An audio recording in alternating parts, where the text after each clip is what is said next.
Hey there, I'm Richard Sims, the executive editor at Soaps.com, and today I have the pleasure of speaking with Laura Wright. Impossible as it is to believe, she's been playing Carly Spencer on General Hospital for 20 years. Even harder to believe, that wasn't even her first or even her second soap opera. No. In fact, she's been Or even third, right? When you count Loving the City, right if you count Guiding Loving Light. and the Yeah, yeah, City. yeah. You're Yeah. right. Sometimes we blend them, which I get. Same character, different show. Same character, different show. Allie Rescott, Yeah. which was way back in 1991. Yeah. To say that she is one of the most popular actresses in daytime would be an understatement along the lines of Oh. McDonald's serves a lot of French fries. Oh. Without further ado, the one and only Laura Wright. And let me start by just saying thank you because I know how really crazy busy you are. Oh, it's a pleasure, and I'm so glad we could make this work. It's my honor to hang out with you and to celebrate. I mean, what an amazing celebration. I'm going to apologize in advance. There is construction around my house, so if you hear the occasional beep of the car backing up or the massive construction truck backing up, I apologize. So. Well, that's okay. You're having construction done. I'm under the weather. So between us, this could be a hell of an Perfect. interview. Yes. When you started on Loving, did you ever imagine it would lead here, that you would be, you are, people might throw this word around a little easily, but you are kind of iconic in daytime. You are, Oh. come on, it's I true. no, I'm just saying, like, if you're asking me for the person who I was on starting on Loving to hear that, no way would I have thought that. Especially back then, I didn't think much past like the week ahead.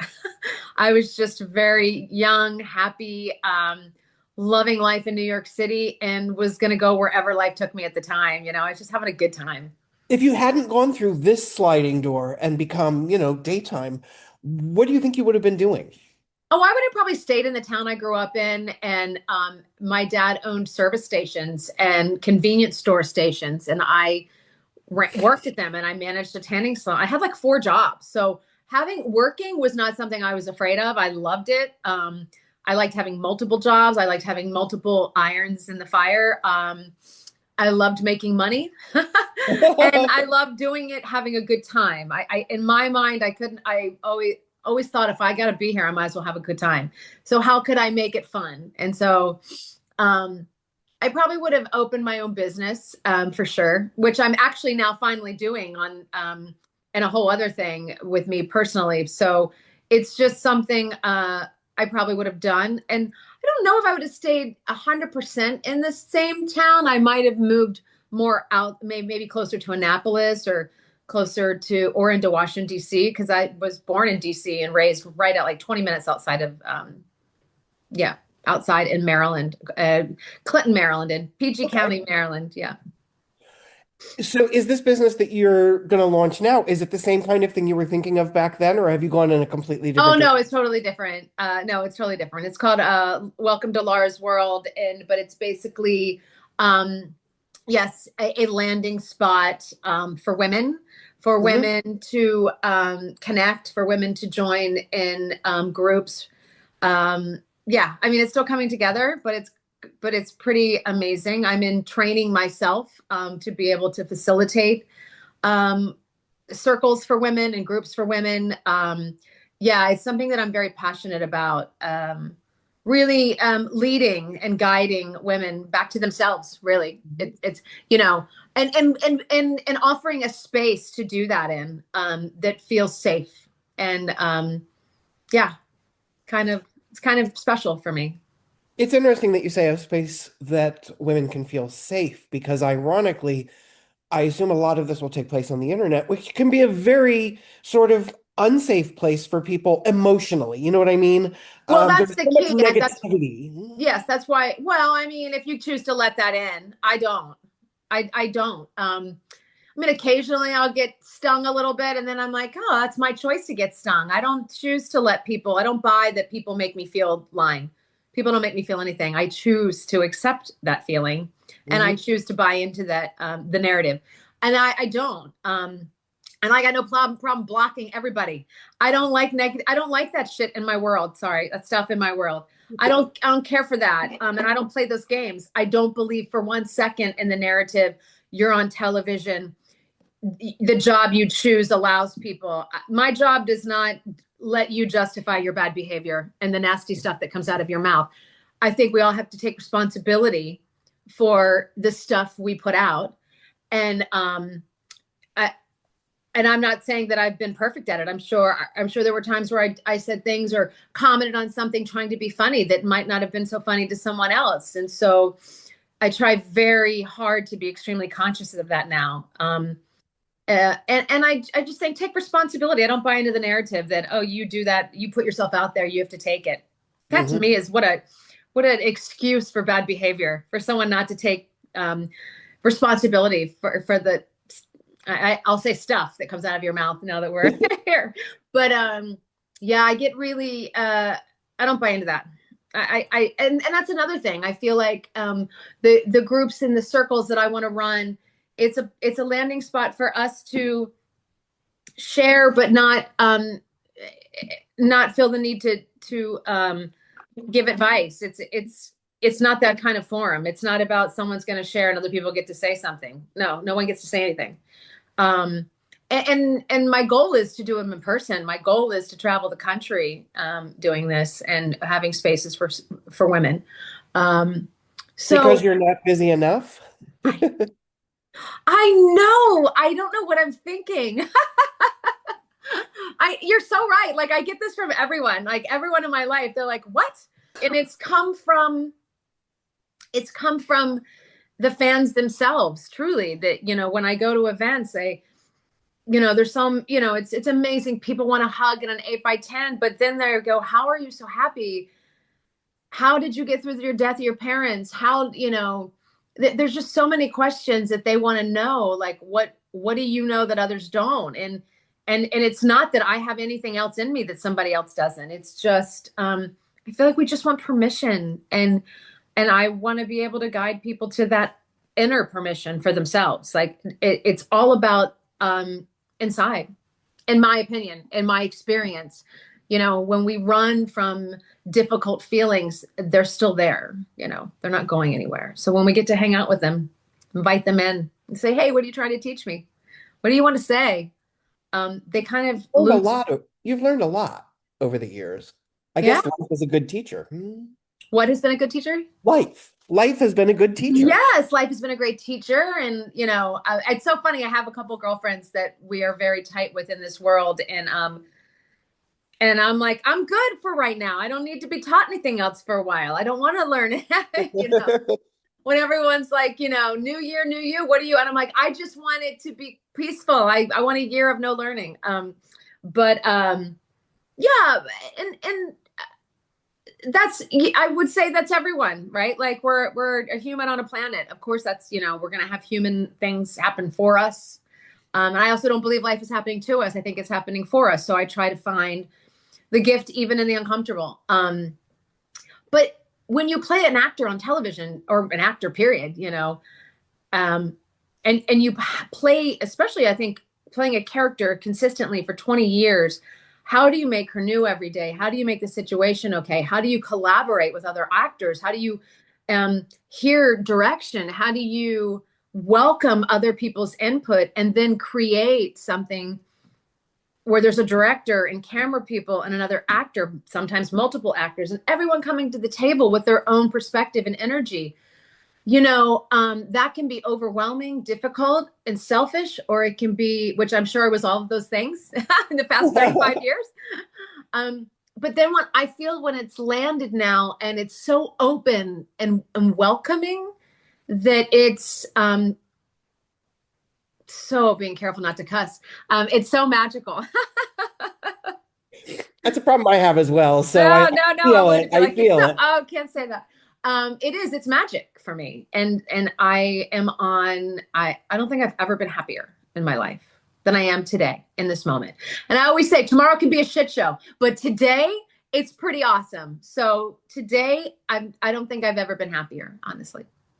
Well, so, we've talked a little bit about the life journey. How have you as an actress changed since we first saw you on Loving? Well, first of all, I had no idea what I was doing on Loving. I had never done anything, But you were so cute. Oh yeah. I mean, that girl was terrified and excited and completely oblivious. And all of those things were what made it amazing. And my first co-star, Eric Woodall, who I still am tight with and I still adore. God, I love him. He was a dream. If you could ever have a first person, he was the best. Kim Zimmer just recently did a play where he directed her in Raleigh, North Carolina. And I texted her after I found out. I'm like, he was my first love. I hope you were gentle with him. Be kind to him. And they both fell in love with each other. They were amazing. They loved working together. But Eric was kind and so funny.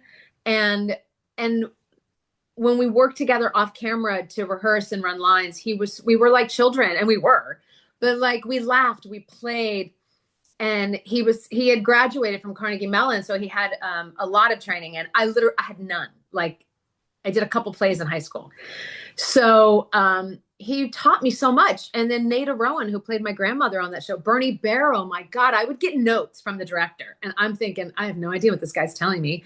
I'm like, and then Bernie would take me around the corner after getting notes and explain to me from an actor's, like I was a 5-year-old on what the director meant. So I have to say that everyone on Loving, the actors, Lisa Paluzzo, Nada Rowan, especially Nada, God, she was so tough on me, but with such loving, with what she was, it was all love. But she was like, you are going to learn and you were going to do the work. Because she was like, I auditioned for Loving and I was one of 8 girls, and all the rest of the girls were working and living in New York City and working with acting teachers. And I was like the gas station girl that got a job. And Nada called me in a room and she's like, you are so lucky to have got this job. You're going to earn it. And man, she made me. And I love that for her. I loved that. I was like, okay, whatever I need to do. And look at you now, as they say. Yeah, well, yeah. Well, and it's so funny because they all took care of me. Every single one of them were so kind, but stern and honest. You come here with no training. So you got to do the work. And I did. I showed up every day to do it. And I might have fallen on my face a few times, but that's okay. Like, it was just an incredible experience. I think back. And then that time in, New York City, when I wasn't working, playing around the city in Manhattan from 21 or 20 years old to 25, when I eventually got married, that was a good time to play around the city and at those ages. I loved every second of it. I loved it. And then Guiding Light came, and what happened was the city was canceled. And we got canceled we were told in November we were canceled, and we weren't off the air till March. So we had till March. So I thought, wow, who gets that long of a notice, right? That their job's ending. And I booked a pilot and I went to Canada to shoot it. And it was the same year. It was for the WB at the time was what it was called, with the frog, or the dancing frog. Yep. And I remember that it was the same year that Buffy the Vampire Slayer was going, and they picked Buffy instead of the show I did, which they should have, clearly. It turned out really well for Sarah Michelle. And I remember coming back from that, and the world of shooting primetime is very different. It's one camera. I was very confused by it, and it just wasn't the same. And I still had very little experience, even though I've been on daytime for so long. It still was a very small show, half-hour show. Hadn't done anything else. And I came home when I was found out the pilot wasn't being picked up, and I was told. I told them, I said, I really like daytime. I really like to stay in the world of daytime. I'd like to stay on the East Coast. I'd had a house in the country of Pennsylvania, and I had a place in New York City, so I was able to have a country house that I loved. And they called me back 2 days later and said, well, Guiding Light is offering a role for you to audition for, and All My Children was offering a role for me to audition for. And they were like, but they want a reel of you for All My Children. And I'm like, what are you talking about? I worked in the same building for 7 years, and our producer was now producing All My Children. And so I'm like, you know what I do, right? So that was interesting. And I was supposed to audition with like 8 other people. And then on Guiding Light, it was just me, and they just asked me to come in. And so on All My Children, it was auditioning for a doctor. And then, which I could not have seen myself playing. When I think back to that, I'm like, oh. And then on Guiding Light, it was a stripper from the wrong side of the tracks. And I was like, I mean, come on. Now, here's the thing, though. When I think of you on Guiding Light, there's an iconic image, and that is you in the wedding dress for the royal wedding.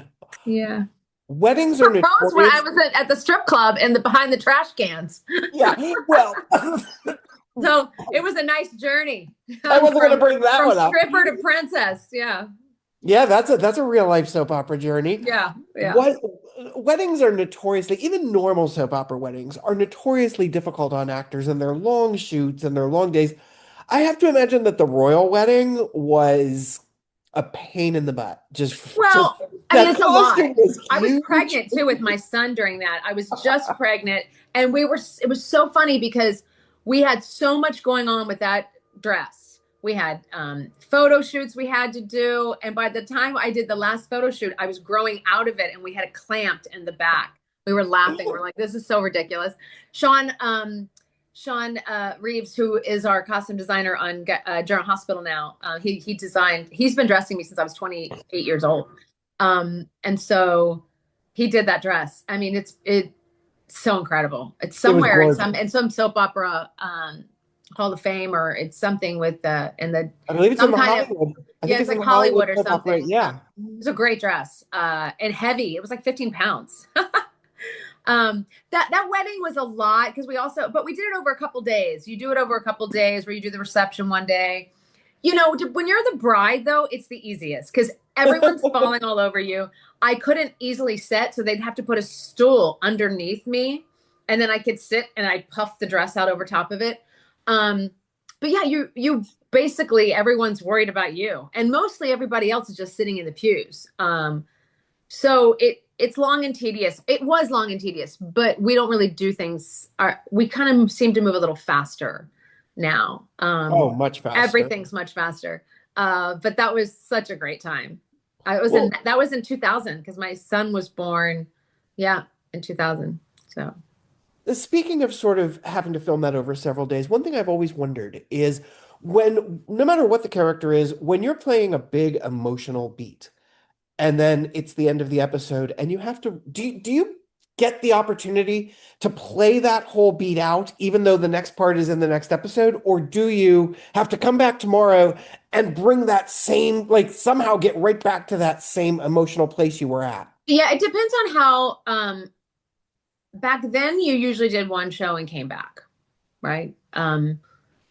Now, most likely, how we shoot by set so much now that they would probably do it all. They'd do as much as they could in one day. They'd really take into consideration it's a pickup and it's a big emotional pickup.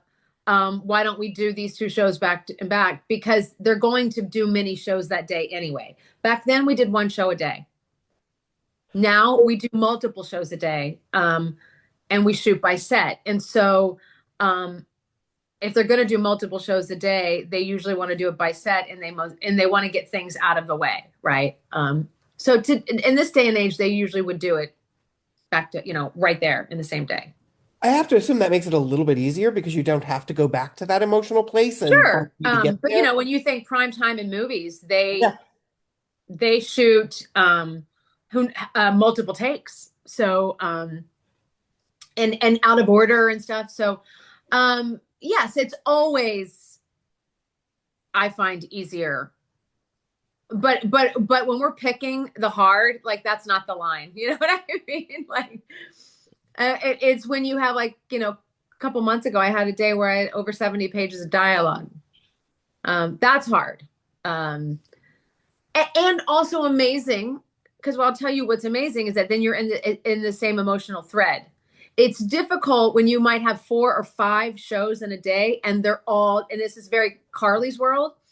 that it's like Sonny and then Jocelyn and then the boyfriend and then Jason, and it's like I'm putting on a different hat with each scene, and then Diane comes in and it's law talk, and I'm like, oh my gosh, that those are hard days. So I asked to always have scenes in between so they can go somewhere else and come back so that I can rehearse with the actor that we're gonna.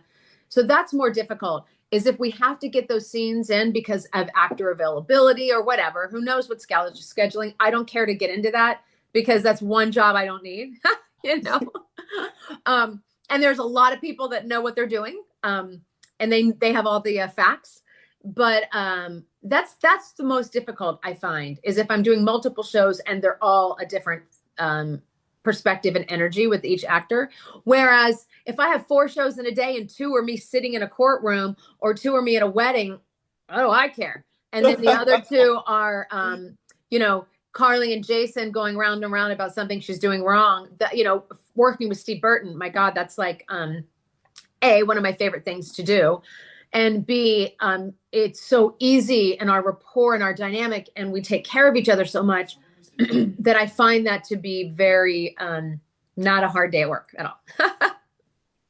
When you stepped into the role of Carly, how much did you know about the character? I mean, obviously you knew you were coming in as a recast, which can be difficult, but did you have any idea sort of how big this character really was and would become? I knew Carly was an important character. Funny fact, when Sarah Brown was pregnant with her daughter, we were in the bathroom at the Emmys, and she took me outside, and I don't know if she remembers this, but we were chatting in the bathroom and laughing and talking. And then she took me outside and introduced me to Wendy Rich, because we were all sitting by each other. And she's like, oh my God, if I ever leave the show, this girl needs to play Carly. Isn't that crazy? Wow. And I'll read this to you. Nobody knows this, so you're the first getting this. Ooh. Yes, I'm going to find this. Sarah Brown texted me on my anniversary, and she said, congratulations. Thanks for keeping her vibrance alive. And I said, oh my God, thank you. You created her, and I'm so grateful you did, with such passion and humanity. And she said, I doubt she'd be so iconic still if you hadn't stepped in when Tamara left. Of course, she didn't realize that it was Jenny, but enjoy your milestone. Enjoy your milestone, beauty. How amazing is that? That's amazing. Yeah. That's pretty That's pretty classy. It's so Sarah. I mean, yeah. she's a powerhouse. She's a supporter of women, and she loved the character. And when she came in to play Claudia when I was there, she was just an incredible actor to work with. I loved working with her. And she really wanted to make sure I felt comfortable when she came on to play another character. I mean, she's just extremely giving and a beautiful person. I love Sarah. And I love Tamara too. You know, Tamara's incredible. She's an incredible actress. She's an incredible activist. You know, there've been 3 incredible women to play her for a long time. And then Jenny was only there for 9 months, but I think she brought her powerful energy to the role as well. Mm-hmm. Yeah, I think she got sort of underrated. You know, I agree. I don't think she ever got sort of the respect that she deserved. It was, I mean, stepping into the role of Carly is a difficult thing no matter what. Yes, yes. She's a big character. I didn't find it hard. I was excited and I knew I could do it. I was a bit stressed at wanting to make sure I made the fans happy and the producers happy and the writers happy. And then finally the producer one day said, you can stop walking on the studio floor with all the expectations of everybody else. She's your character. Do what you want. And I was like, oh, thanks. And I wanted, because I thought Sarah brought so much depth and power, and Tamara brought a lot of emotion from a vulnerability side. And I wanted to bring what I saw their strengths from both of them. And I wanted to bring a humor to her. I wanted to bring the strength and the emotion, but I also wanted to kind of make her funny. Is there a beat that one of them got to play that you wish you had gotten to play in Carly's life? Oh yeah, Tamara. I wish I would have played when Sonny shot her in the head. Oh yeah. For I one thing, you wish could have laid. I For wish one thing, I you would got have to. played the amnesia. That would have been fun. I still want to do that again. But I mean, Maurice kind of like lived in freaking whatever Pennsylvania town playing Mike for way too long. He might have ruined my chance of getting to have my own amnesia storyline. And what else would I have wanted to? Oh, I would have loved to have played Carly and Jason falling in love and all of Carly's stuff with, or AJ and Carly early on. Like, yeah. So that would, I mean, those were fun things, but I don't think I could have done that at that time. Like when people ask me all the time, what's been your favorite character? I'm like, there is no favorite. Every character I've played was the character that I was meant to play at the time. I could have never played Cassie without playing Allie first. I had no idea what I was doing. And when I played Cassie, the actors on Guiding Light, the vibe at Guiding Light was very different. They were more serious, and not to say that they weren't serious on Loving. It was just a lighter energy. It was a half-hour show. We were always done every day at 4 o'clock. 4 o'clock or 5 was a late day for us on Loving because it's a half-hour show.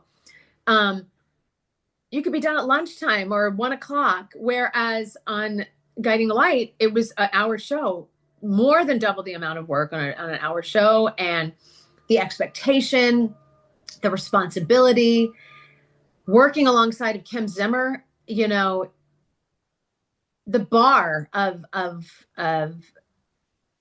I don't want to, it's so funny because I don't want to put anything down, but the bar that walks with Kim, that is Kim, is amazing. And you never want to not be right there with her. You never want to be the one that fumbles the ball, and there's just 1,000 things to learn from her.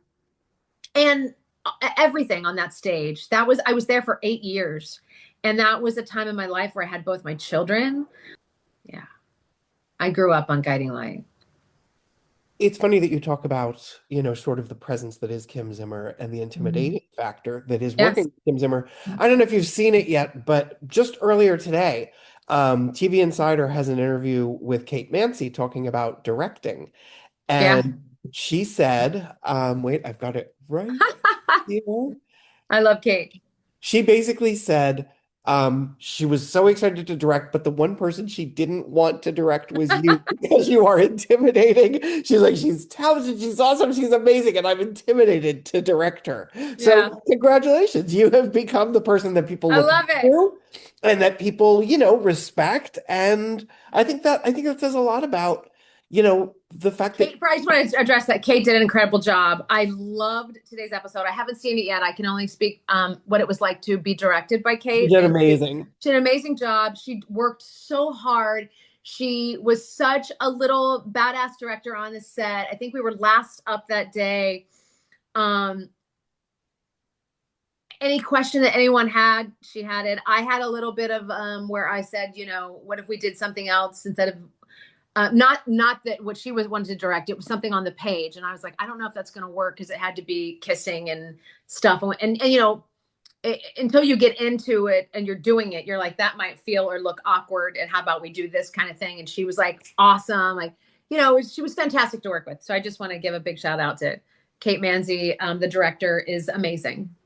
So, Well, that's good because she's hoping to do more. And based I on hope today's she does more. episode, I hope she, yeah, I hope she does too. Yeah. I thought there were some, I didn't know that it was her until afterwards. But there was some moments that you did notice that there was a different director. And I Yeah. think that is not necessarily easy to recognize in Yeah. daytime.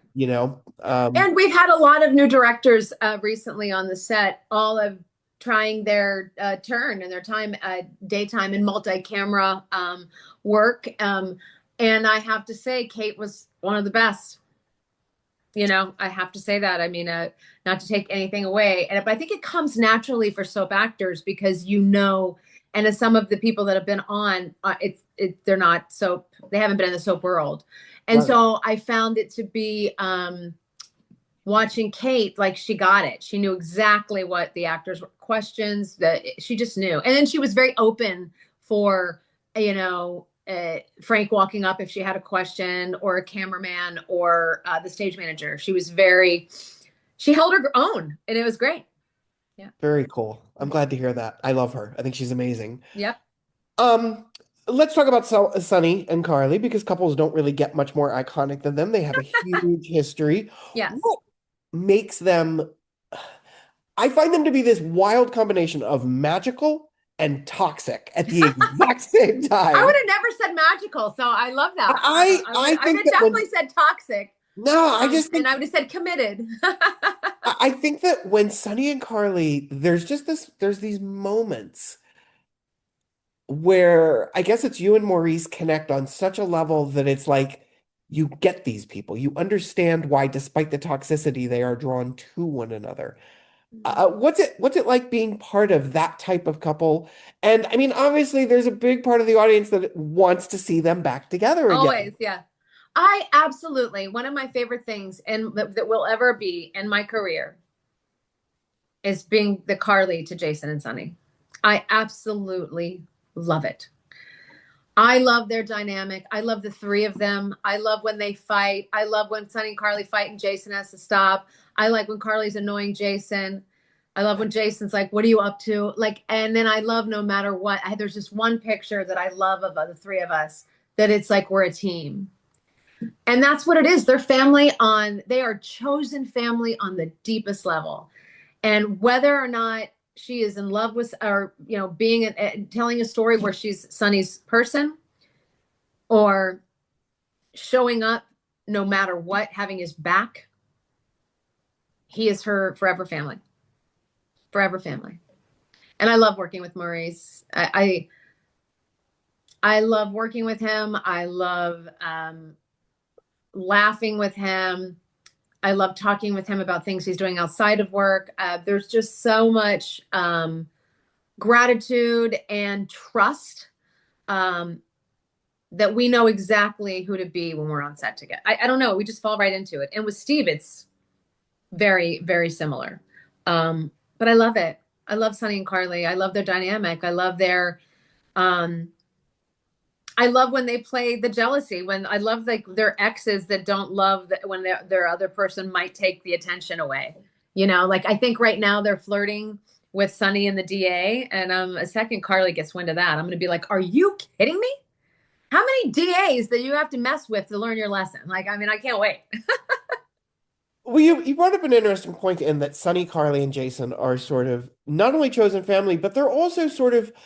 I have long had a theory that Jason is sort of Carly's soulmate. Now, when I say soulmate, I Oh don't yeah, mean, you know, I, I do. I I think think, I know exactly what you mean. yeah, I don't think a soulmate has to be the person that you are, No. married to or in a relationship with, but I feel like she is his soulmate in that he gets her and she gets him better than any other human being And on. they accept each other 100% for who they are, right? She's not asking Jason to change.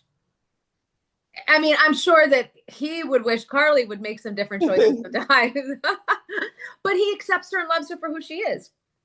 And that is something that's really, you know, he shows up. I will never not be there for you. It's what he says to her. I will always be there if you need me. I mean, I think we're drawn to that because that's what we all want, right? We all want to hear that. I mean, I'm not a big fan of the term ride or die because I don't think anyone should be anyone's ride or die. I think you got to take care of your, yeah. The die part that needs to be on you. Like, I'm not doing that. you know? Right.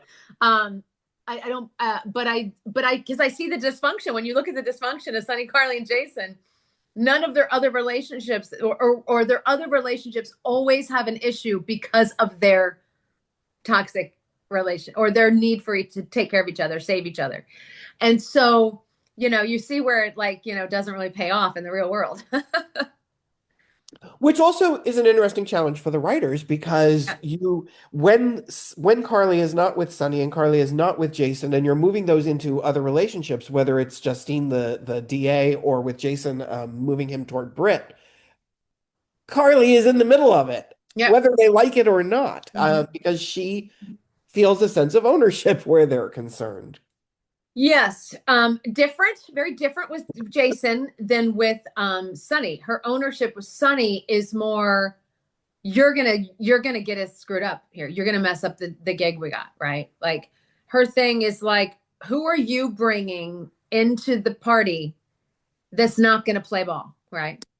And with Jason, it's very different. It's like who I can only continue being who I am because I know I can always count on you.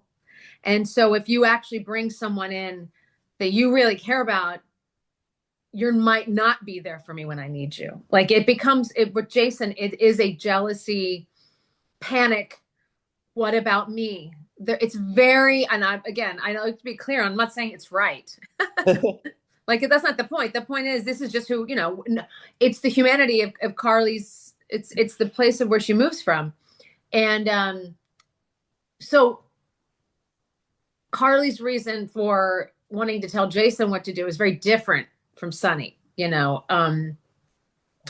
Whether or not and this is what makes for conflict, which you need to have story going in daytime television, and then it makes great story and conflict for their relationships and so on. So Did you like the period where Jason and Sonny were, or I mean, Jason and Carly were getting married in Sonny's absence when he I was? absolutely loved it. It's something I fought for, but I wanted it to happen early. I wanted it to start laying the groundwork earlier. I wish, and that's the disservice I think we had, is that had we started we have to get married for the safety or we're going to be killed, which I bought. I loved that.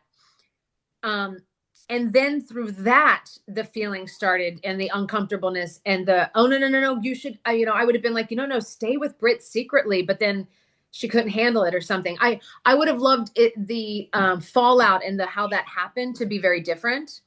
Timing wise, it got rushed because we had to get Sonny back from Pennsylvania and Mike World. So that's why. And it's also difficult. And had we taken our time with it and been a little more gentle with it, the audience might have had a true love triangle opposed to it being rushed. But the audience the whole time knew Sonny's alive. And so that's a hard thing too, because the whole time they're going, no, because but yes, I believe that if Sonny wasn't there, if he had really died, Jason and Carly would have been happily ever after. 100%. I believe it. And I believe they don't touch it or go near it at all because they have to be there for Sonny. And that would make, I think, the character of Sonny feel like he couldn't depend on them or need them in the same way. So I just think it messes up the dynamic. And I understand that people are so split, viewers are split, which I love. Like that, that's what you want. And there are people that are diehard Sonny and Carly, and people that are, Jason and Carly, and then people that don't want Carly with Jason or Sonny. These are just best. I mean, I love that. And so I have no idea. I don't know what's going to happen. I know I'm having fun right now. I know the current storyline I'm in is extremely challenging and has tons of layers, and I love it. It's one of the first storylines I've had in a very long time that I've been this excited about, and that I've enjoyed doing. On this level. What is it about it that excites you? I mean, I like that it involves so heavily the Carly Jocelyn relationship because I think It's that. so It's the layers where I have to say one thing and play others, the lying. But in Carly's world, I love, she lies for, but because she ends up being right, but she goes about it all the wrong way. There might have been a better way to do this, Carly. And she's like, whatever. Like, she just like bullies her, bullheads through it all. And I love that about her. I love that she takes her consequences. When I get a script and if it says maybe so-and-so, or it has maybe a lot, I cut my maybes. I'm like, no, Carly's not a maybe character. She's going to go all out. She's going to say it. And if she's wrong, she'll take her hit. Or if someone corrects her, she's like, whatever. Does she have the self-awareness to sort of recognize that she's very judgmental of others, despite the fact that she might have done some things that were, she's aware of it enough to say, but that was different. Right? Like so many of us, like, you know what I mean? How many people are self-aware in this world, right? But that's my thing with her. Like, I can buy anything she's doing because, first of all, it's a soap opera. We run 5 days a week. We've got to move this story, keep the ball up in the air. Don't let it touch the ground. So you guys want to keep watching. So it's my job when I'm in a scene and to do my part is to make you want to watch every second of that freaking scene. And I want you guessing at what I'm doing. So when I'm working on my script, I'm like, what if I was a viewer, what would I want to see? And I know we all want people to be happy, but that's boring after a while. You know, For happiness toys has you too. hold the Nobody kid in the wants that. background, lying, cheating, stealing. And people are like, what? And not that you don't have happiness for a little while, but you got to, you know, it's like when Luke and Laura's wedding, when Scotty caught the bouquet, let's go. That was one of the best moments ever. So you always have to have a Scotty catching the bouquet moment. You had a couple days of a beautiful wedding, and then, you know, you got to pull the rug out and get people and keep people guessing. And I like to guess. I like to have my script. Like I've had stuff for the past 2 weeks that I won't talk about because when it airs, that I don't want to ruin it. But as I'm doing it, I'm like, okay, what's coming up for me? What's interesting? What's scaring this character in this moment? What's exciting her? What is she unsure about? You know, like the scenes with Brennan today. He's in a room and they're getting intimate again, and it's killing her because she's like, this man I'm intoxicated by him, but he lied to my face, and he did, you know, the conflict, her inner conflict is so fascinating to play. And I love that. And And it's that's what a I do tough one. well. I do it very well, I would like Yes. to say. So I think it's something I do well, and I haven't been able to tap into that. Yeah, I can bust into a room and scream and yell and get attention and drive a storyline. And that's fine too. But I love playing levels, and I like playing things that are dark and that make you, or this character in particular right now, make some decisions that are very questionable for all the right reasons. And I like that. I'm not afraid of storylines. I don't back away from things. Do you think that daytime has gotten a little afraid of storylines? Yes, 100%. Yeah, I feel like I think social media scares everybody. And no offense to the viewers, I love them. I just don't think you give them all the power. Before you had social media, we could lead a little, right? Like people hate the character of Drew so much. It's J.R. Ewing. yes. Anytime someone comes on that's bad, they want them gone. And it's like, lean into it a little. You have to have characters like Drew that messes everything up and annoys everything for your heroines or heroes. And he, you know, and it I know they don't love that they did it with the character Drew, but here we are. This is what we're doing. And this is what he, you know, Cameron's diving into it. So I don't get the hate that he gets. I don't understand that at all. As much as I love the passion of our daytime fans, I just don't want them to lose the fact that it is a story. It's not real. These actors, I read somewhere where it's like, you know, if Cameron, for me to believe he's acting, he should be, I'm like, why? He's an actor. Like he is not Drew. And I'm a very much a passionate viewer of television and shows as well. So I love the passion. I don't shame or blame anyone for their feelings. I feel like they're so like they fall in love with characters, their story. And look, the daytime fans are the most passionate fans on the planet. I mean, they're so loyal. They love their families. Their connection to their own families with watching the shows. There's such a true dedication. And I love that. I also love that we get to tell fun stories and have characters that are flawed. And I don't want to lose that, is my point. And, you know, I get mad when I watch shows. I'm making a cup of tea. I get mad when I watch shows as well, and they're not doing what I want them to do. So I understand the frustration. I understand with wanting to feel like you want to wring the neck of the character, right? But that's what we love about our flawed characters. And I think, especially in the case of Drew, it's really a testament to how good Cameron Matheson is. Oh, Because when you look at Cameron Matheson has always played the good guy, whether on Homo right. or And on All he My is such a nice Children. guy. Exactly. Yeah. He's one of the nicest guys on the planet. And so the fact that he can make people hate his character as much as they do, Mm, what a testament that is yeah. for any actor. Yes. Yeah, but it's difficult. It's difficult because in this day and age, I think soaps, unlike any other medium, the audience feels that direct connection because they are in you. You are in their home every single 5 days day. a week. Yes, for Your sure. family, your family. Yes. And I so get it. I remember reading something, the person who wrote House of Dragons, and a lot of the fans were beating up on a writer because they had the lead character be a little physical aggressive at the end of the season to the lead female, and the fans were mad. And it's like, he killed his first wife in the second episode. And they were like, you can't get mad that we're continuing to keep the character who he is. You just don't, you romanticized him in your head. And I was like, that is a true thing that we do, me included. I was falling in love with the character. Like, Matt Smith played the character, or plays the character. And I was like, oh, I forgot he is a bad guy, you know? But they go straight to beating up the writer. And it's like, no, this is the story. And so I find that sometimes we can get lost in wanting to control it than being taken on a ride a little bit in a journey. Me included. I'm a fan of television.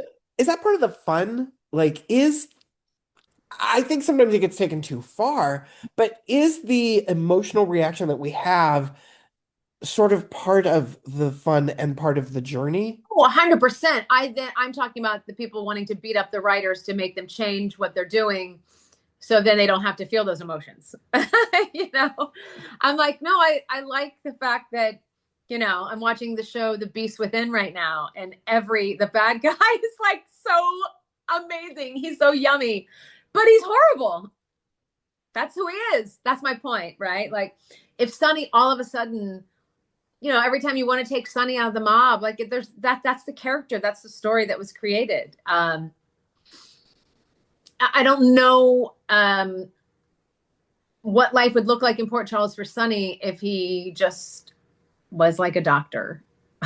Or a coffee importer? Yeah, a real coffee importer. I'm just saying, like, it's what made Sonny mysterious and interesting and different at the time. It just was. Have you ever gotten a script or started a storyline where you're kind of like, okay, I know I'm going to need to avoid, the internet right now because I do people are not going to care. react to this? No, I don't work for likes or reactions. I don't at all. Not at all. I don't disagree with the fans if they're mad at Carly for how she does something. I'm like, right? But that's what we do in life. We have more expectation and moral code for these characters on a TV show that aren't real than we do for ourselves. And the actors as well. Like, I would never do this. I'm like, well, first of all, they're not real. And people are capable of anything given the situation. So when you find the depth of humanity in the moments we get to play and moving from that place, then you find, that's just actor heaven, right? Like, I don't ever show up judging my character. I show up saying, how do I go even bigger? How do I go more? How do I go deeper? How do I have a good time? Has there ever been a story that you struggled to find that? Yes. In 35 years, yes. When Carly was trying to get Brooklyn to sleep with Dante, that was weird to me. Not for her reasoning, because after Dante and Lulu brought Michael in and he ended up going to prison, I totally believe in Carly's mind, you are dead to me. I will find a way to make you pay. I had no problem with the mindset. I thought what she was doing was kind of childish. And I thought Carly had better vengeance than that. Right, so she's I more didn't really complicated. care for it. I thought it was just kind of silly. And I could do better. But other than that, the only story that I always say that I don't think Carly could play is ever going against Sonny or Jason. No, I really, other than that, I think the story, when you say the story can't be played, that reason is the story. And so I find it, like the reason why, like when they put Cassie on Guiding Light together with Edmund, Edmund was evil to her and Richard. And he was the reason why she got in a car accident and it killed her child. Like she lost her child, Richard's baby, it meant everything to her to have his child. There were so many things that he had done. And then after Richard died, choosing to put Edmund and Cassie together, I loved. And the journey of how they put them together. And then the scenes where he would say, how can you look at me? And I said, I sometimes have a very hard time even looking you in the face. And then knowing I desire you. Like, we didn't shy away from the reason why they shouldn't be together. We dove in and told that story. And that's what I mean, is that acting like things didn't happen doesn't serve the audience. They know story better than we do. I mean, like, our fans know what the hell's going on. It's not skipping the falling in love moments. Who cares about getting there? But it's the moments that crack your heart open. It's the moments of humanity that you see in the person you hate. That's the gift of what we get to do 5 days a week. We tell relationships on a level that's just so beautiful, and no other medium gets to do it. And so missing those moments, for me, I think it's a waste. I mean, I wouldn't skip those moments for big, explosions or bombs, because we don't do that well, right? Because we're competing with prime time in movies, my God, that can blow up anything just, on a computer. The technology that every other medium truly has passes us by leaps and bounds. But we get to do relationships better than anyone. And that's why I say almost anything, any story can be told. Well, Laura, you've been incredibly generous with your time, and I want to thank you. But before we go, I wondered, these fans that we're talking about, anything that you would like to tell them or that you'd like them to Oh know? my God, I am in deep gratitude. I'm amazed when someone says, "Oh my God, I've been watching you since Loving," and I'm like, "Really?" Like, there's no fans like daytime fans. Again, it is a family. It's a family. We're in their living room 5 days a week. Their loyalty, they show up, especially the people that come in groups with their, like, I've been at fan events where there's a mom, a grandmom, and the granddaughter, and they all watch together now. And that's just what daytime does. And I am so grateful for anyone that is moved by what I do and that continues to follow what I do. I'm so grateful.